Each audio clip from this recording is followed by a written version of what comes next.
nañu ndax ba mu ñëwee Fatick dafa ne duma def dara te duma yegg si Mbelakadiaw. Monsieur le Président Ousmane Sonko, soyez très remerciés. Toute la population de Mbelakadiaw est fière de vous. Toute la population de Mbelakadiaw est fière de vous. kontaan nañu lii sag bu rëy la lii sagu Mbelakadiaw la kenn xalaatul woon ni bés dina am Ousmane Sonko ñëw Mbelakadiaw jërë ngeen jëf.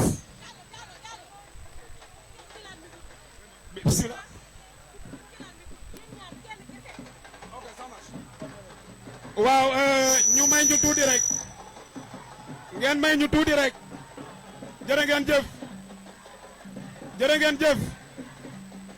Mbelakadiaw ñu ngi leen di nuyu di kontaan ci yéen taxawaay bi rafet na génn doon nañ ko waaye dëgg la ñuy souhaiter la bienvenue au président Ousmane Sonko mi nga xam ne ginnaaw yàlla tey ñu bëri ci ñun buñ duggee ci politique moom moo tax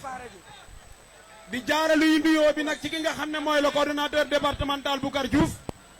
ak ki nga xam ne mooy Amadou Chérif nga xam ne lu nekk ci Mbelakadiaw tey ci wàllu politique ñoom ñoo ko def muy lu rafet li ñu ci def ci ay réalisation nag doon lu bari lu jógee ci sunu problème bi nga xam ne yàgg nañ koy jooy di ko jooy muy Diallo ñu indil ñu ko Diallo am problème mu électrification Diallo xoolal gesul ginnaaw Diallo maa ngi nii Diallo gesul am aussi problème mu gesul carrément lépp ñu indil ñu ko lépp mënuñu koo lim waaye nag ñuy remercier aussi la présence de Ayib Daffé xame woo ñu waaye xame nañ la ndax gis nañ liggéey bi ngay def au niveau de l'Assemblée nationale merci beaucoup vraiment di remercier aussi Marie Rose dëgg-dëgg ci njàmbaarte bi nga xam ne wone na ko ñu bëggoon nag jublu rek ci liggéey bi ndax taxawaay amul te coupure yi dafa bari di ziar au passage aussi Kalidou Keita di ziar au passage aussi toute la sécurité yi nga xam ne ñoom ñoo jiital Ousmane Sonko tey da dar ko ñu bëggoon a dem rek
waa kon ñu jublu ci liggéey bi ndax ñi fi toog dañu yàkkamte dañu war a continuer seen yoon kon dañuy njëkk a jox kàddu gi le coordonnateur départemental de Pastef muy Boucar Diouf mu souhaiter la bienvenue au président Ousmane Sonko et à tout Pastef Mbellacka Diaw qui est ici ce soir. Boucar, vous avez la parole.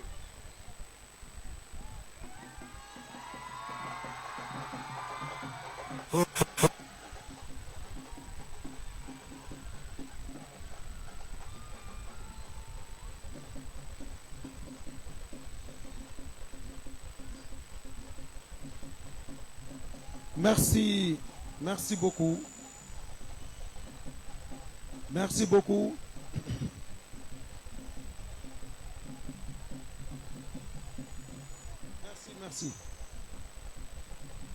Merci. Merci. Mbokki département de Fatick, mbokki Mbellacka Diaw, maa ngi leen di nuyu ku ne ci turam ak santam. maa ngi dalal ci turu département de Fatick bi nga xamante ne Pastef maa ko fi jiite ci turi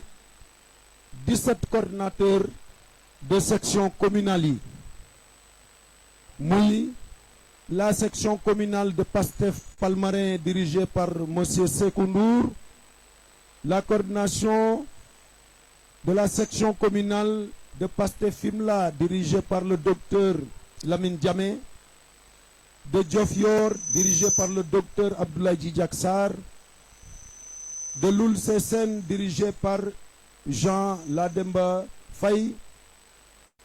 de Pastef Djilas dirigé par Jean Gonar Diouf, de Pastef Tataguine dirigé par Racine Dia, de Pastef Diouroup dirigé par Diaga Diouf, de Pastef Diarekh dirigé par Saliou Thiaw, de Pastef Ngayokhem dirigé par Mamadou Dieng, de Pastef Diakhao dirigé par El Hadj Seydou Cissé, de Pastef Patar Sine dirigé par Ibou Diouf, de Pastef Fatick Commune dirigé par le doyen Cheikh Bitey, de Pastef Thiaré Ndialgui dirigé par l'ancien président du CNG Malick Ngom, de Pastef Ndiob dirigé par El Hadj Diouf,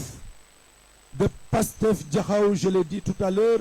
de Pastef Diaoulé dirigé par Pape Assane Ndour et de Pastef Mbellacka Diaw dirigé par Ibrahima Sène. Mbokk yi, président Ousmane Sonko, département de Fatick, Mbellacka Diaw de Pastef Niakhar, de Pastef Niakhar, de Pastef Niakhar, dirigé par Ama Saïd Ndiaye. Merci beaucoup. J'allais oublier Narona Faté, la 3e commune la plus densément peuplée du département de Fatick. Monsieur le Président, Pastef Fatick mu ngi lay dalal fii ci Mbellacka Diaw di lay remercier ci sa visite. Monsieur le Président, toutes les sections communales du département de Fatick sont restées fidèles à Pastef, sont derrière vous,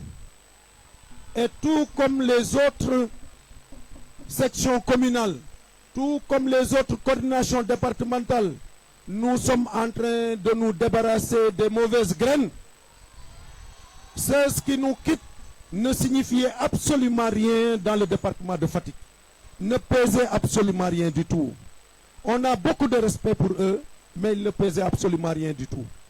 Monsieur le Président, nous sommes derrière vous et à jamais derrière vous. Fogole Seereer maxey simna nuun joka nuun a njal a paax o fog Fatick, département de Fatick,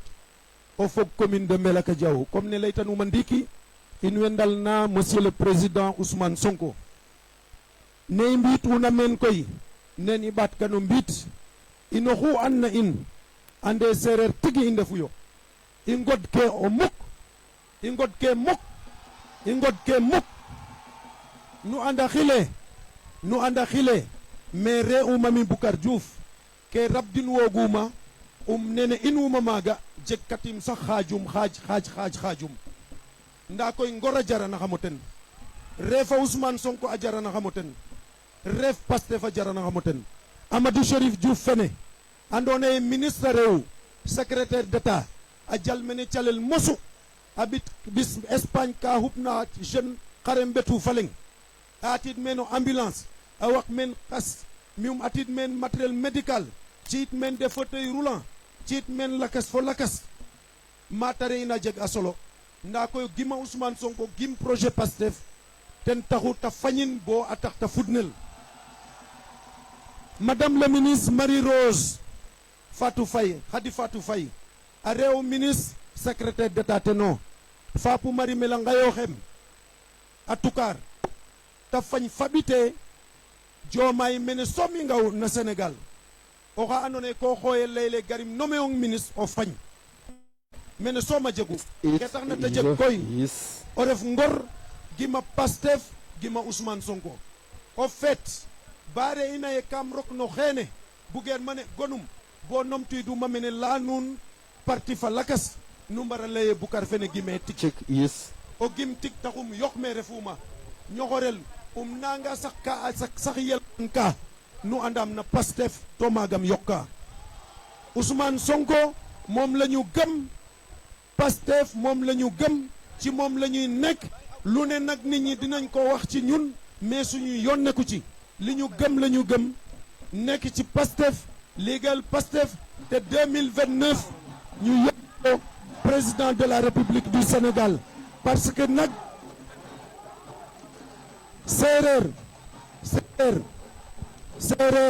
séeréer dafa xamul wor séeréer xamul wor te li Diomaye def wor la te séeréer duy wor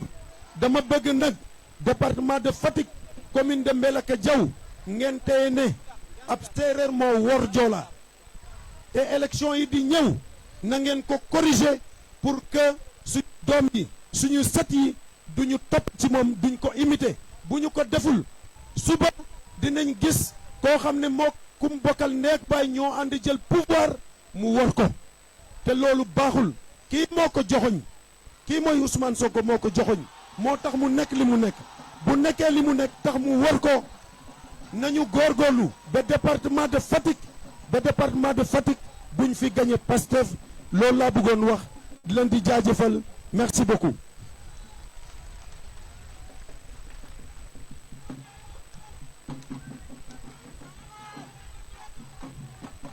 waaw jërëjëf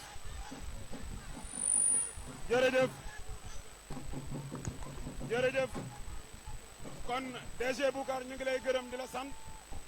kon ñu continuer liggéey bi rek wéyal di woo madame Sina Gueye nga xam ne mooy la marraine du jour la directrice de l'ANPEJ marraine vous avez la parole.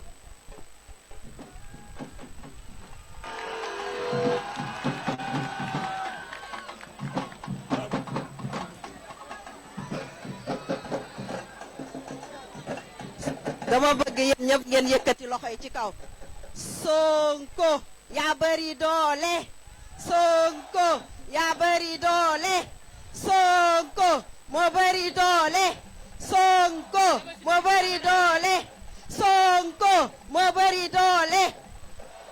asalaamualeykum mbokki Fatick. asalaamualeykum mbokk Mbelacadiao. maa ngi leen di nuyu kenn ku ci nekk ci turam ak santam may jiital ci nuyoo bi kii nga xamante ne moom mooy le président Ousmane Sonko du nuyu délégation bi mu àndal yépp waaye ngeen may ma beral cant ak ngërëm li nga xamante ne moom mooy coordination départementale bu Fatick ki ko jiitee di Boucar Diouf Salmakoor ma bëgg ngeen tàcc ko bu baax moom sama frère. Boucar Salmakoor Diouf dafa nekk ab jàmbaar. Boucar Salmakoor Diouf dafa nekk nit bu am engagement. Boucar Salmakoor Diouf dafa nekk gor. ñu ànd ci ngor ànd ci Pastef mu gëm Pastef ba mu jaral ko lépp. tey jataay bii buñ fi teewee jàpp naa ne ngoram ak engagement moom moo tax. waaye di sant coordination bu JPS bu Fatick di leen sant di leen gërëm ci seen taxawaay waaye di leen sant di leen gërëm ci choix bi nga xamante ne porté ngeen ko ci sama modeste personne mu nekk lu may kontaan lool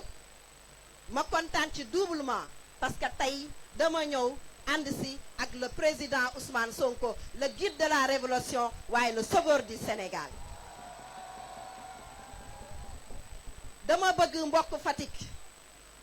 ñun dañoo jug am conviction ci Pastef mu nekk lu ñu gëm ñu xeex si sonn si ba tey ñu accéder au pouvoir tey lu ñu jaayoon askan bi mooy taxaw tabax réew ci jub ak jubal waaye ci ngore waaye dañoo gis ne nag dañoo bañ ba ci biir leneen ak leneen xew ci waaye ñun kii lañ xam kii lañ gëm kii mooy jàmbaar gi muy le président Ousmane Sonko di wax ne taxawaay bu ñu amoon démb tey la waalo gën a aay incha allahu rabbi dinañ la gunge dinañ ànd ak yow incha allah ba yóbbu la au palais en 2029 incha allahu rabbi ma bëgg képp kuy patriote képp kuy sénégalais na jug takkaayu jàppale kii nga xamante ne mooy le président Ousmane Sonko ñun kaddu la ñu am ñun dañoo am gëm-gëm parce que adduna bi lépp gëm-gëm la ndax ñun gisuñ yàlla gisuñ yenent bi waaye conviction la ñu am ba tax ñuy xëy di julli kon conviction bi ñu amoon démb ak barki démb tey la waalo gën a aay may woo askanu Mbeela Kadiaw yépp di woo askanu Sénégal yépp nañu jug takku jàppale kii nga xamante ne mooy le président Ousmane Sonko Ousmane Sonko bu dee benn nit ngay dese man Sina Amadou Gaye lay nekk waaye gëm naa ne doo dese benn nit ndax ñi fi nekk ñëpp ay gor lañ ànd ak yow incha allah te dinañ la yóbbu au palais en 2029 merci beaucoup jërë ngeen jëf.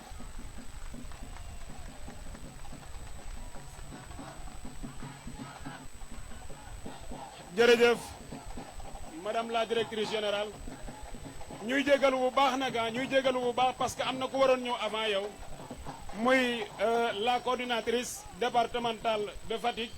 mais ñu juumoon tuuti rek di ci jégalu bu baax a baax coordinatrice Mame Diarra Thiam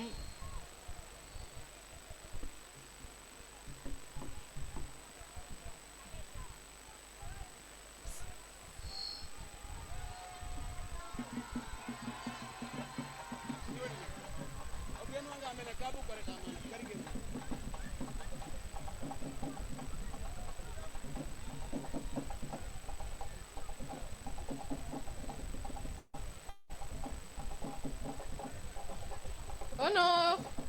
à la section féminine de la JPS départementale de Fatick. Veuillez me rejoindre, mes chères dames.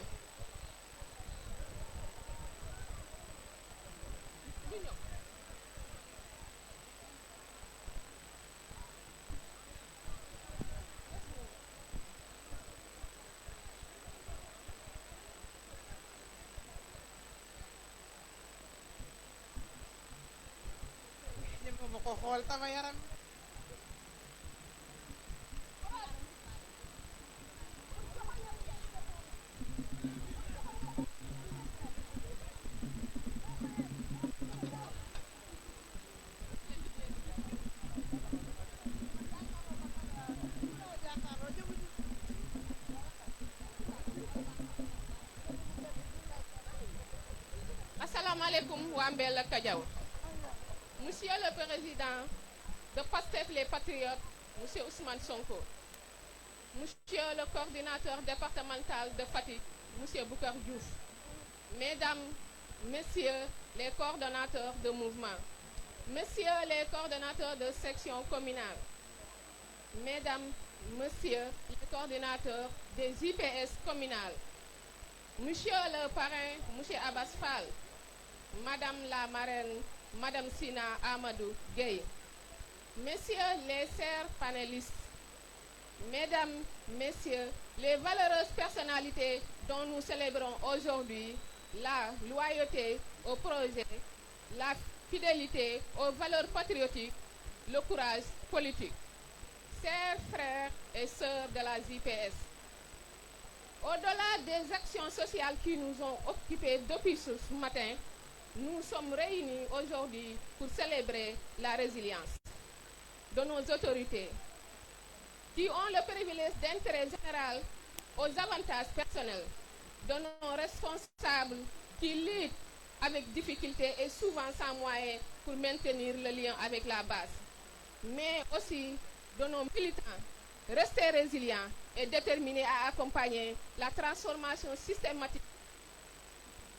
des chers pays, le Sénégal. Nous sommes également réunis pour nous rappeler le sens de notre engagement, surtout dans le contexte actuel. Nous sommes la jeunesse patriotique. Et un patriote, ce n'est pas seulement celui qui proclame son amour pour la patrie. C'est aussi celui qui accepte la responsabilité et le sacrifice, qui fait preuve d'éthique et qui travaille avec loyauté aux côtés de ses frères et sœurs.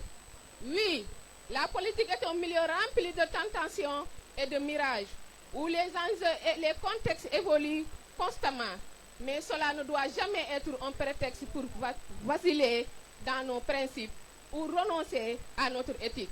Nos valeurs ne négocient jamais au gré des circonstances.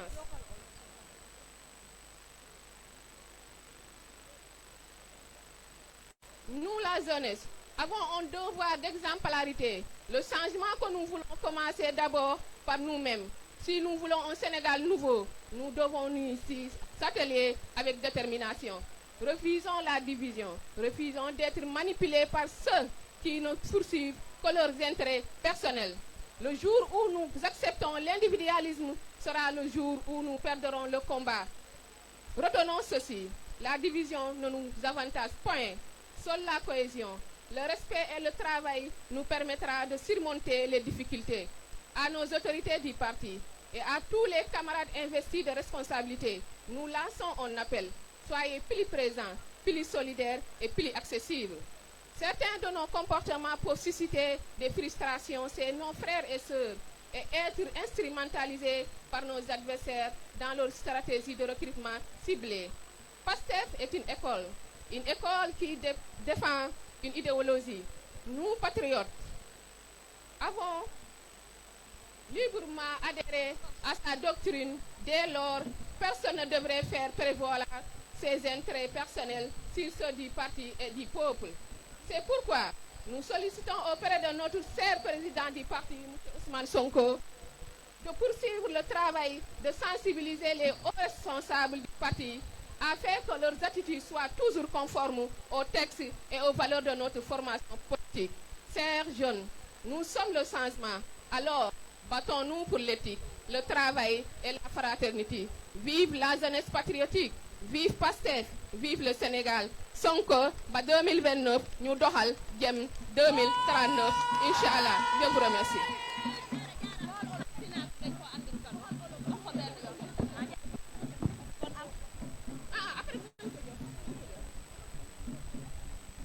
Merci beaucoup la coordinatrice Mame Diarra Thiam. Kon ñu wéyal di dalal Amadou Chérif Diouf mu ñëw waxtaan ak i mbokkam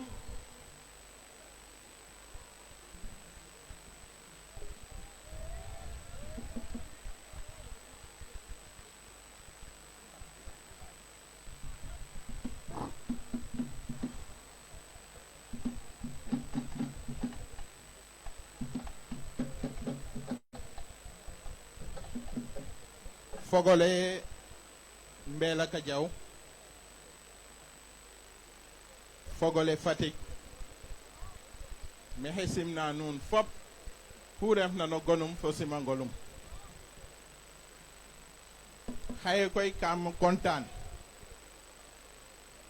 ndax kam bugo laya nuun an refu Amadou Chérif Diouf andame nuun we nana gones Amadou Chérif koy obi ndaɗri yo, obi Thiaba yo, obi Ndofeno, obi Gandiaye yo, obi o sinig Amadou Chérif o refu ya jangma mene Sénégal bo pare université kam ret Djilassa sate fa na layel Angleterre fi maga a xit xa betax inor maga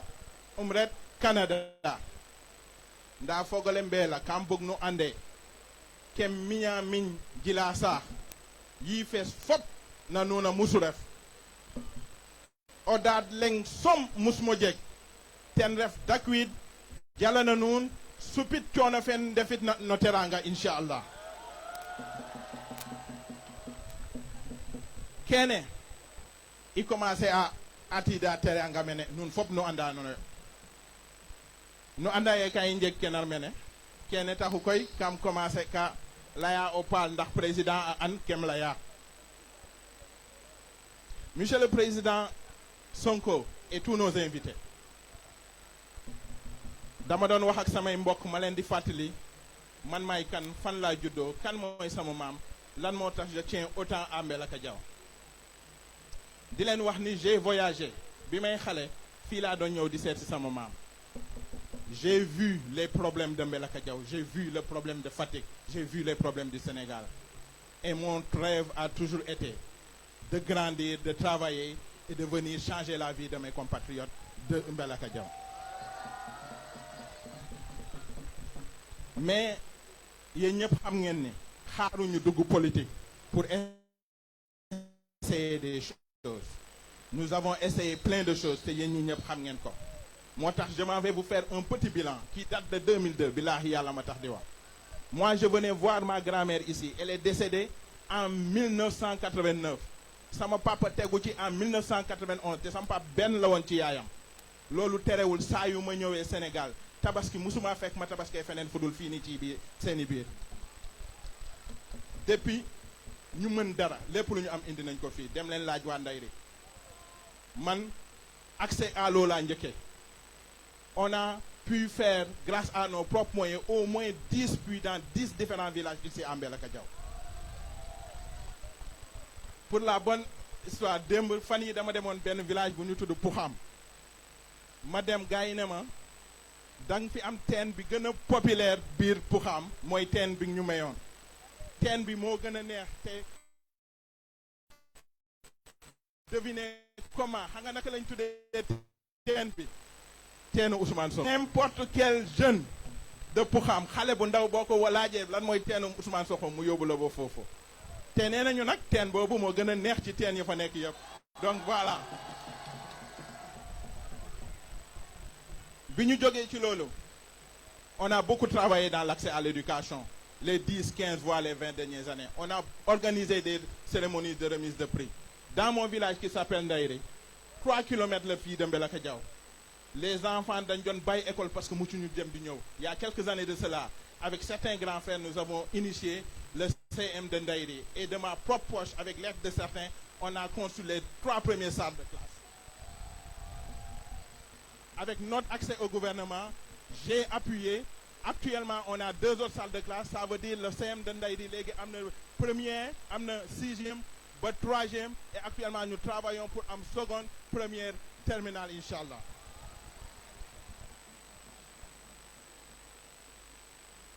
dafa am projet boo xam ne depuis may xale j'ai vu mes parents jóg di ci ñefe mënuñu ko ma gis mes grands frères jóg mënuñu ko yàlla def na c'est grâce à nous que l'électricité est arrivée vers les zones de Ndayri, Molane, Thiadaby, etc. Il y a un problème boo xam ne depuis may xale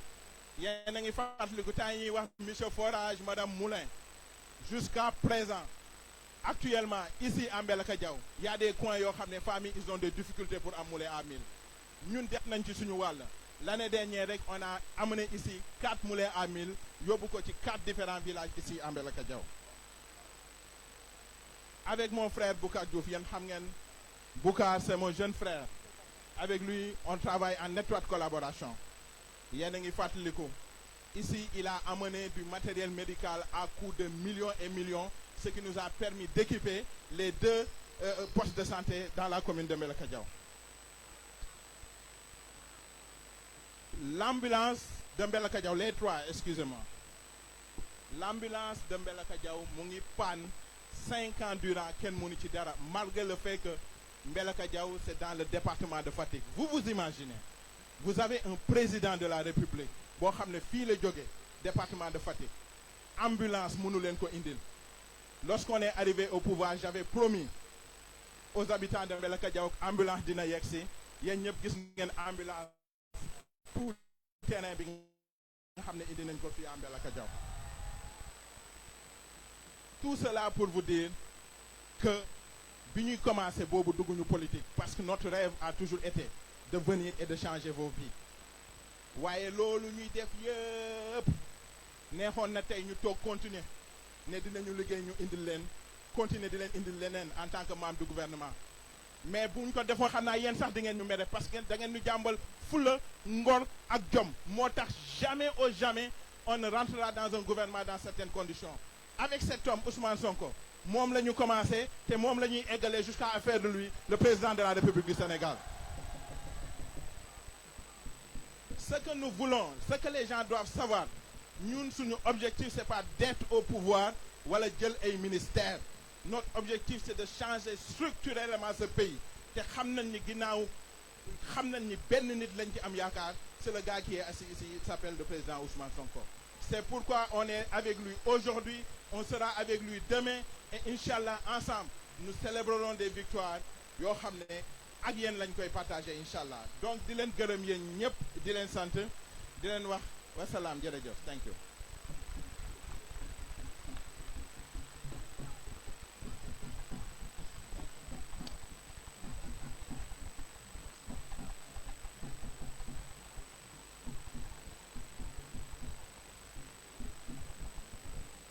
Voilà merci beaucoup merci Amadou kon nag ngeen xam ne bés bi JPS woote li ci jiitu woon moo doonoon ni dafa am ñoo xam ne dañ leen nag bëgg a sargal mu di monsieur Amadou Chérif Diouf di le directeur Boucar Diouf di Marie Rose mii toog ak tamit le doyen Mbaye Sène sargal bi nag ki koy def mooy le coordonnateur communal de Mbellacka Diaw mooy monsieur Ibrahima Sène ñu koy woo mu ñëw jël micro bi s'il vous plaît.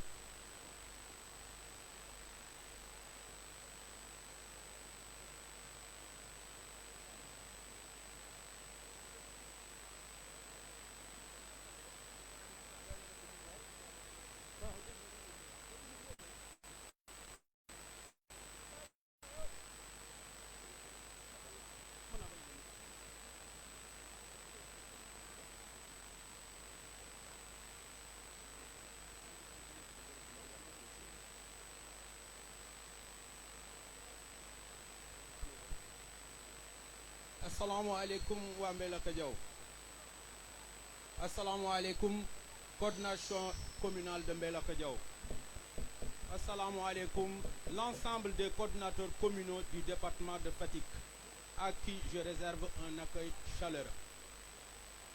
Bienvenue à Mbellacka Diaw, monsieur le président du parti PASTEF, monsieur Ousmane Sonko. Le discours ne sera pas long puisque nous aurons un sargal. Un sargal dont l'objectif est de rendre hommage à nos vaillants fils qui, à la place de la dignité, ont préféré le pouvoir. À savoir Boucar Diouf Salmakor, l'ex-directeur général. À la place du pouvoir, ils ont préféré la dignité. À savoir mon ex-directeur général de l'action sociale, Boucar Diouf Salmakor, Madame Marie-Rose, qui était ex-ministre, à Monsieur Mbaye Sène, ex-PCA de la SOMISEN.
Casa fonin kule tole pareta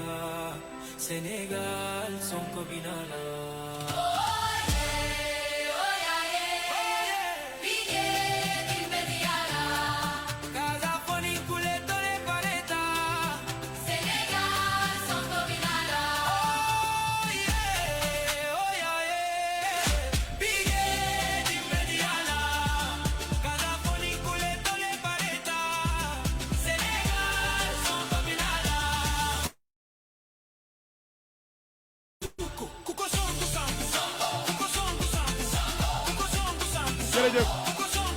Kon, Madame la marraine, Madame Sina, vous avez un cadeau qui doit vous être remis par la coordinatrice départementale de la JPS.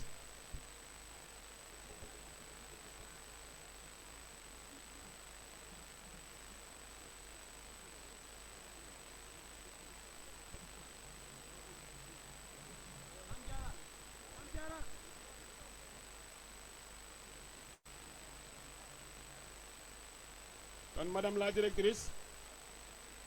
ñuy xaar rek la coordinatrice départementale de la JPS mu ñëw jox ko sargalam.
nag ñuy woo kilifa gi di ko jox kàddu gi mu waxtaan ak yéen Amadou Chérif mi dafa bëggoon a am ñoo xam ne dina leen remercier ku mel ni Yacine bu Pastef nga xam ne ñëw na ak délégation bu mag DG Sémou Diouf Soxna Gueye Wakam Fam Mbaye Mbacké ak honorable Samba Diouf kon Chérif mi ngi leen di gërëm bu baax bu ko defee nag mu am benn cadeau boo xam ne dañ koo bëggoon offrir président Ousmane Sonko. Oui. Merci beaucoup MC.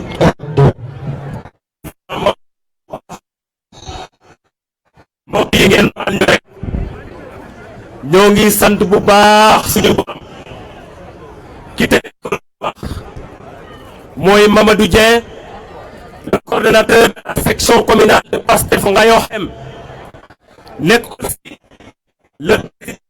social de la coordination départementale de Pastef Fatick ñu ñëw nag ànd ak suñu doom muy Marie Rose Khady Fatou Faye nekk doomu ar nekk doomu ko Ngayoxem mënuma wax te gërëma suñu coordinateur départemental Boucar Diouf Salmakor li may wax ni nekkatul ci ndombu tànk boobu ma am waaye kii di suñu njiit dafa fu mel ñu ànd ak moom booba ba léegi tey kolere bi mu ak suñu doom yi nga xam ne ñooy doomu Sine duñ la mos a woon ginnaaw foo nekk fa lañuy foo tëdd fa lañuy tëdd foo fanaan fa lañuy fanaan muy taw bi xiin te dinañ célébrer ay victoire ni ko am li fi nekk ay caaxaan la to xam nañ ko taw ñun la section communale donc nga yow xem ñoo la ko gërëme di la ko santé on fay xam ñu ñen ñu dul ñoom muy notable boo xam ne c'est un professeur d'art moo ko def parce que dana bëgg dox nag loolu def xet na muy taw Matar Dione moo ko defar le professeur Matar Dione à vous monsieur son excellence le président Ousmane Sonko merci beaucoup sant nañ leen gërëm nañ leen li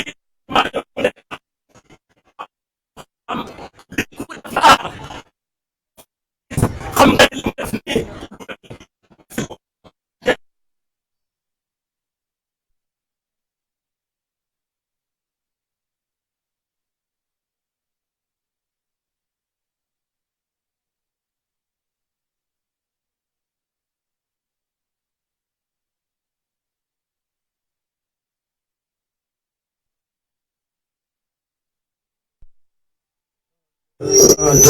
alors ñu doon wax ne la présidente de Yacine Pastef Gambie waaye nag ñuy annoncé kon le président Ousmane Sonko. président Ousmane Sonko. ñuy annoncé la présence de Ousmane Sonko di ko ñaan mu waxtaan ak askan wi.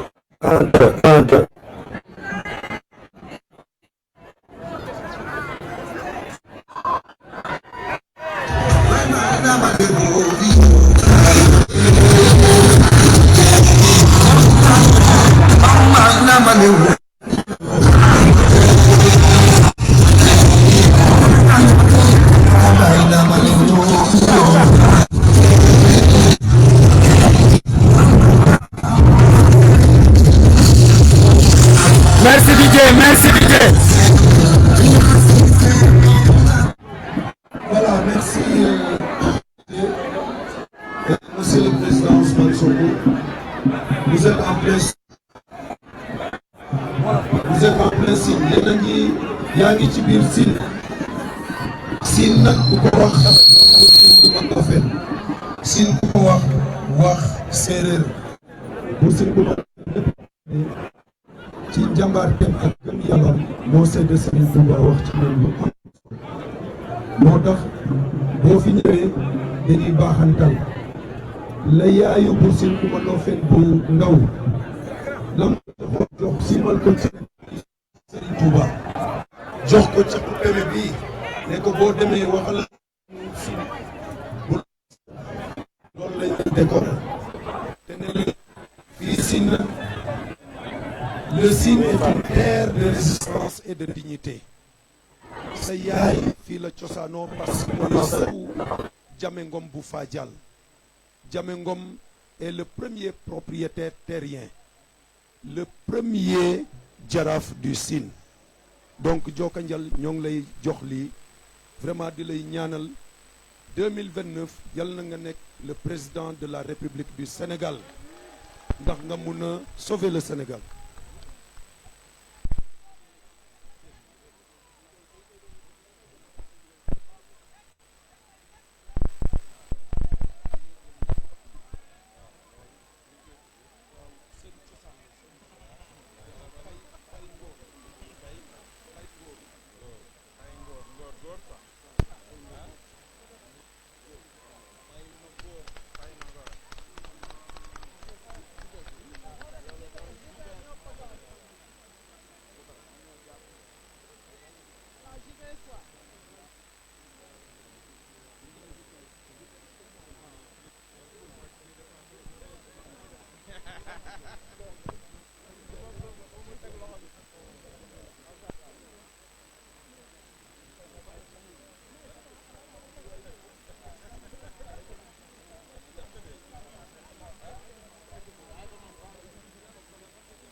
mbokk yi asalaamaaleykum.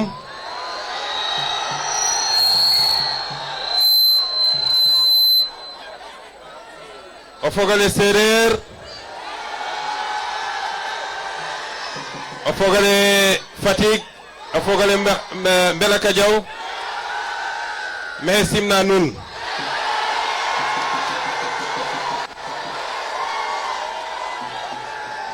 ñu ngi leen di nuyu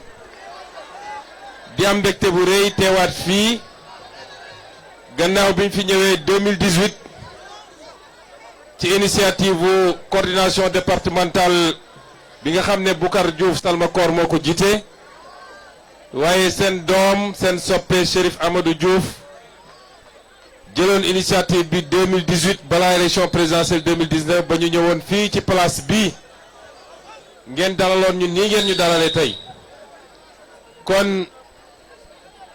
presque 8 ans plus tard bu ñu fi dellusee dañ fiy ñëw ak xol bu sedd guy xam ni suñu kër la ñu ñëw suñu dëkk la ñu ñëw ci suñuy mbokk la ñu ñëw balaa may sore ci kàddu gi nag dinaa jaale waa région de Fatick yépp ndax dañoo amoon kenn ci ñun di suñu papa di suñu xarit ñëwoon jàpp ci liggéey bi muy doyen Mamadou Thior bi nga xam ne mi ngi dëkk Dionewar nekkoon ancien directeur général de la poste yàlla def semaine bii ñu génn yàlla def lu gën ci moom yàlla na ko yàlla yërëm te jéggal ko ñu koy jaale mboolem seen région de Fatick dellu jaale ko waa këram jaale ko ay mbokkam mbokk yi sama ñëw fii neex na ma lool. fii ci Sine nga xam ne ku wax Sine rekk wax histoire waaye histoire u Sine dafa lalu dafa lëmboo walla dafa ànd ak lenn lu am solo Boucar wax ko léegi mooy bañ mooy résistance mooy bañ ku la noot bañ lu dul dëgg loolu la ñu xamee Sine loolu la ñu xàmmee Sine te it li ñu àndal ci waa Sine yépp ci parti bi loolu lañu gis ci ñoom may nuyu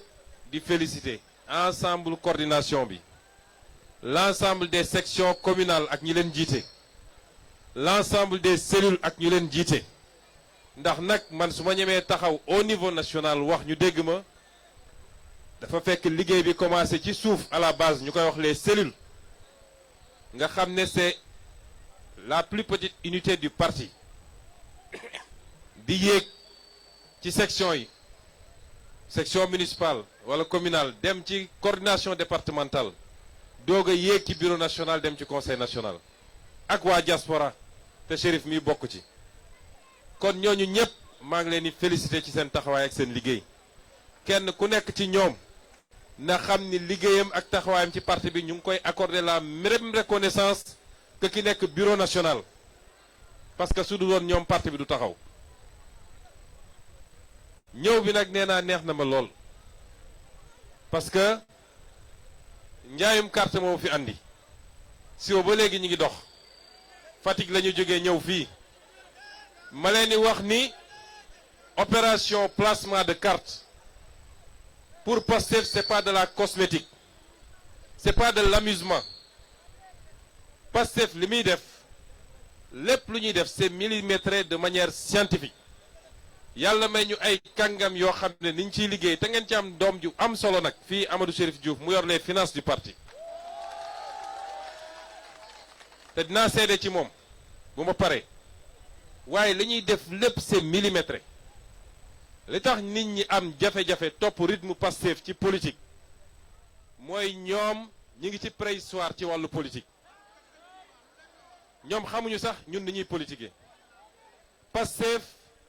politique am d'abord c'est un discours clair transparent cohérent boo xam ne liñ ko lal fi ñu ko lalee mooy patriotisme souveraineté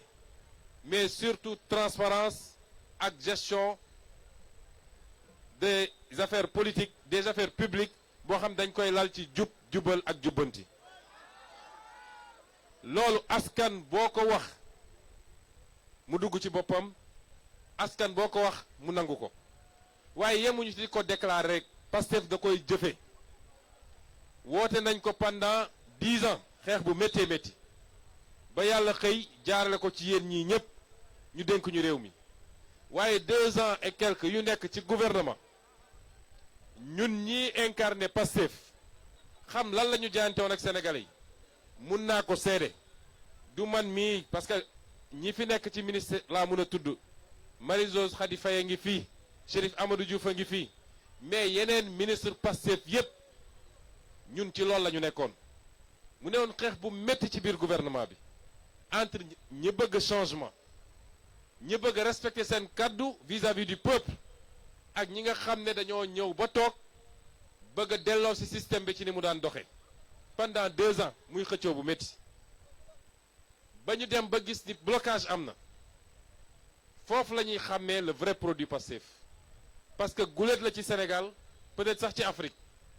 ñu ne nit poste a ngi nii premier ministre ngi nii ministre ngi nii DG ngi nii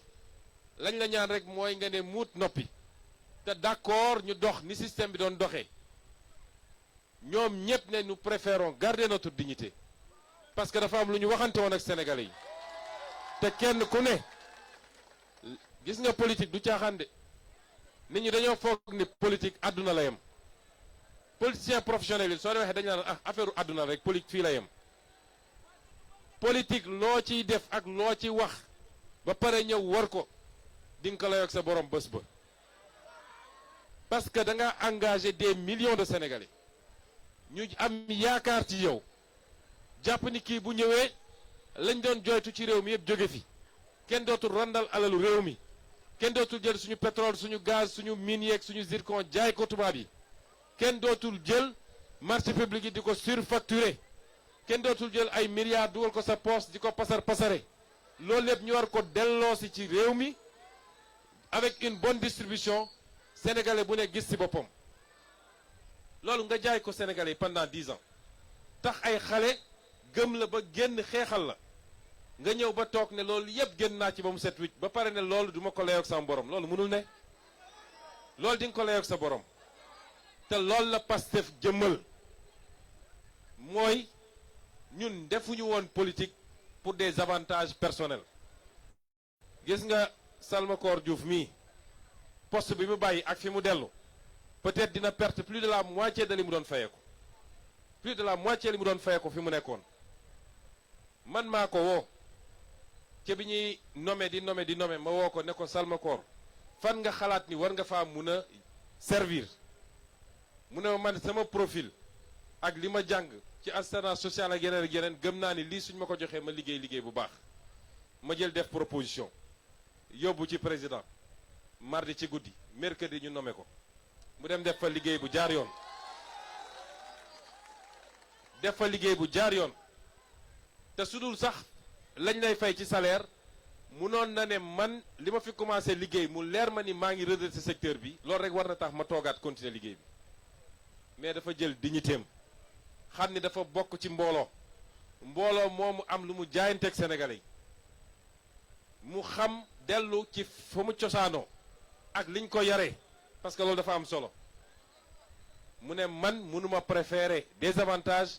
à li nga xam ne tey mooy sama dignité noonu la amee ci ñi fi des ñépp ak ñi bàyyi seen poste lii mooy Pastef tey ñi fi nekk ñu ci bëri di suñuy rakk ñenn ñi mën a doon suñu doom c'est cet exemple-là qu'on veut vous montrer on ne veut pas vous faire croire que la politique c'est mentir aux Sénégalais on ne veut pas vous faire croire que la politique mooy soo bëggee lu ne mën nga ko dige mais suñ la joxee nga génn ci on ne veut pas vous faire croire que la politique mënul ànd ak valeur mënul ànd ak éthique mënul ànd ak li nga xam ne mooy ngor li nga xam ne mooy kóllëre li nga xam ne mooy les valeurs sacro-saintes yi nga xam ne moom la ñu yaroo fii ci Sénégal moo tax ñun ñu préféré loolu te nar cee ànd ak yéen te su ma ñëwee fii yéen ngeen nekk fi depuis si suba bàyyi seen yitte yépp suñuy yaay a ngi fi suñuy baay a ngi fi ñépp a ngi fi acte yi ñuy posé bi ñu duggee politique 2014 ba léegi moo tax confiance boobu am suñu diggante te nag homme politique lenn rek la am mooy image am ak confiance bi peuple bi mun a am ci moom loolu bu fi dañee dara desu fi yàlla nañ ci yàlla musal kon carte yooyu ñuy placé dem bëgg ngeen xam ni indicateur la bu am solo marqueur la boo xam ne buñ ci defee niñ ci war a def ñun dinañu leer ni élection bu ñëwati dinañu campagne nag parce que campagne moment de communion la avec le peuple sénégalais waaye campagne bi liy jubluwaayam dëgg du ne dem convaincre sénégalais yi parce que daf ñuy leer ñi li ñu sénégalais yi woon déjà plébiscite la te élection bu ñu dem bu ñu commencé 8 heures balaa midi carte gi leer loolu mooy solo carte yooyu moo tax je vous exhorte xam naa dégg naa résultat yi ngeen def fii tey Fatick bee ma jógee carte yi jeex na fi ñu jaar yépp bi ñu si xëyee ba léegi carte yi jeex na mais redoubler d'effort dem leen seeti suñu yaay suñu papa yi am na ñoo xam ne am nañu jafe-jafe pour déplacer wu ñëw ci fa ngeen di defee carte yi te moo ne bëgg nañu am carte Pastef dem leen fekki leen dem leen dans les lieux de rassemblement dans les gares routières feneen ak feneen dem leen ngeen fekki sénégalais yi nga xam ne seen yaakaar mi ngi ci Pastef ngeen dem jox leen seen carte parce que loolu élection la avant élection campagne la avant campagne te Pastef rek am appareil bi ñu am avec ces formidables jeunes nga xam ne joxuñu leen xaalis financé wuñu leen te koo ci woo ne ko lii mooy mission bi mu dem defi ko kon motal leen liggéey parce que c'est très important mbokk yi fii maa ngi ci siin ngeen may ma rek maay buur de wax nga ko dama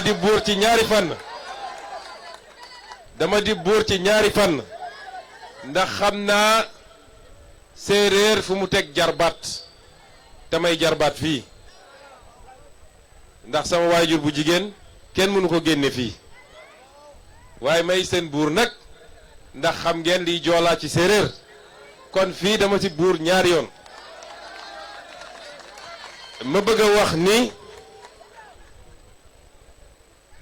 lii message mooy lancé sénégalais yépp la nag parce que léeg-léeg nga gis nit wax ba xaabaabal ba wax lu ëpp léeg-léeg nga gis nit bind ci réseaux sociaux yi bind lu ëpp mbir mi du mbirum xeet bu leen kenn mës a dugal ci débat boobu kenn ku ne ci ñun les actes que tu poses n'engagent que toi engagé wul sa waay jur engagé wul sa waa quartier engagé wul sa waa gox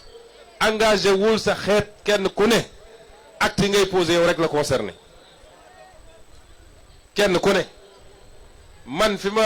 ñu ma gën a askanale donte fépp laa bokk nag mais fi ñu ma gën a askanale muy xeetu joola am na ñoo xam ne tey ñu ngi leen di boole ci ñi nga xam ne wan nañu gannaaw kon du mbirum benn xeet nag nit def lu baax ak def lu bon mun na jóge fu ne mun na jóge ci xeet wu ne ci race bu ne kon bu kenn bëgg a jël nit def na lii wala jàpp nañ ni kontaan nañu ci diw ñu ne xeet wala amul benn rapport yàlla ci boppam ñun ñëpp moo ñu bind waaye dafa ne keroog yawmal qiyam kenn du assumer responsabilité ka ca des wala taziru waziratun wizra uxra la yàlla wax kenn du yenul kenn nee na dinañu dem ba baay du bëgg a reconnaître doom du bëgg a reconnaître ndey kenn du bëgg a xam kenn parce que day métti kon les actes qu'on pose engagent notre responsabilité personnelle ça n'engage aucune autre communauté donc débat boobu nañ ko teg fële Ousmane Sonko bu juumee wala mu def loo xam ne sénégalais yi mere nañ ko ci ndeyam bi ko jur sax yoram newu ci ndax bi mu koy def tàgguwu ko kon débat yi nañ ko teg fële tey suñu DG yi ak suñu ministre yi ñaata ñoo ci bokk siin bi ñu nee séparation am na Amadou Chérif Diouf a ngi nii Marie-Rose Faye a ngi nii Mbaye Sène a ngi nii ñoom Jean-Michel Sène a ngi fi ñoom mun naa leen citer ñu dul jeex ci ñoo xam ne kàngam lañ ci parti bi demuñu topp parce que xeet la waaye principe ak conviction moo tax ñu des kon mbir mi du loolu débat yooyu nañ ko teg fële su ngeen di fàttaliku 2019 maa ne woon candidat parti bi ma demee fële Bignona dama leen ne su ngeen demee ba nar a woteel Ousmane Sonko du ngeen ko woteel parce que fii la dëkk de dañ koy woteel parce que am ngeen yaqin ni kii moo gën ci réew mi que kii suñ ko joxee réew mu changé ko kon loolu moo valable fii ci Sine moo valable ci None moo valable ci Ndut moo valable ci les îles moo valable ci olof ci Mankagne ci pël ci tukulóor ak fépp fu munti doon li am solo mooy ñu ñaan yàlla mu jox ñu ko baax ci réew mi parce que su baaxee ci réew mi baax ci ñëpp nag parce que réew mi kenn mënu cee génne sa morom kon loolu it c'est un message que je voulais lancer parce que réew mi ñun ñëpp bokk nag ñun ñëpp bokk munoo xàmmee kan mooy xaaj ak seen la ca des nag mooy département de Fatick département bu am solo la maa ngi woowaa département bi ñu def bloc derrière la coordination départementale waaye maa ngi woo la coordination départementale ñu def bloc ñoom seen biir jàppante juboo joxante loxo parce que Pastef fu ñu joxantee loxo rek gëw ma ni am na ku ñu mënal dara léeg-léeg yàgg naa ko wax problème mu Pastef yépp biir Pastef lay jóge kon Boucar yow mi di coordinateur bi les coordinateurs communaux les ñi jiite cellules yi ak militant lambda ñoom ñëpp li ma leen di ñaan joxante leen loxo ngeen def bloc parce que bu ngeen ko defee élection bu ñu mën a tëgg fii ci département bi bu soobee yàlla ñun ñoo koy jël te nag waxoon naa ko bi ma fi ñëwee ci élection législative yi passé te boobu la Fatick relever le défi Sénégal dafa inscrire ci benn dynamique de changement sénégalais changement la ñu wax changement rupture systémique loolu la sénégalais yi doon xaar ci ñun def nañu benn départ boo xam ne am na lu ci ñuul waaye tey la sénégalais yi gën a déterminé pour yeggali lii woon seen yéene ci ñun fi ma jaar yëpp li ma fa gis daf maa yéem sax bu doon avant sax su ma jaaree foofu du ma fa fekk li ma fa fekk li muy wone mooy tey le sénégalais yi gën a déterminé